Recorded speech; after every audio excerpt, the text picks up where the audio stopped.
بسم اللہ الرحمن الرحیم۔ السلام علیکم زینب ٹی وی کے ناظرین، آج کے درس حدیث میں خوش آمدید۔ ناظرین اکرام، آج کے درس حدیث کا موضوع ہے قیامت والے دن کن لوگوں پر انبیاء اور شہداء رشک کریں گے۔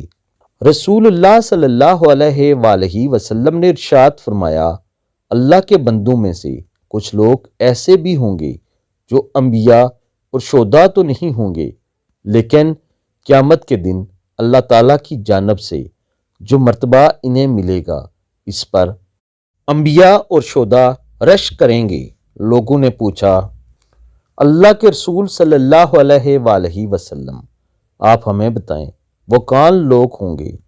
آپ صلی اللہ علیہ وآلہ وسلم نے ارشاد فرمایا، وہ ایسے لوگ ہوں گے جن میں آپس میں خونی رشتہ تو نہ ہوگا اور نہ مالی لین دین اور کاروبار ہوگا، لیکن وہ اللہ کی ذات کی خاطر ایک دوسرے سے محبت رکھتے ہوں گے۔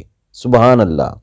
ناظرین اکرام، مفہوم حدیث یہ ہے کہ جو لوگ بغیر کسی لالچ کے ایک دوسرے کے ساتھ محبت اور الفت رکھتے ہیں، ایک دوسرے کی عزت و احترام اپنے دل کے اندر رکھتے ہیں، اللہ تعالیٰ ان کو قیامت کے دن انعام کے طور پر ایسا مرتبہ اور مقام عطا فرمائے گا کہ انبیاء کرام اور شہداء ان پر رشک کریں گے۔ اللہ تعالیٰ سے دعا ہے اللہ تعالیٰ ہمارے دلوں میں بھی ایسی محبت عطا فرمائے۔ آمین ثم آمین۔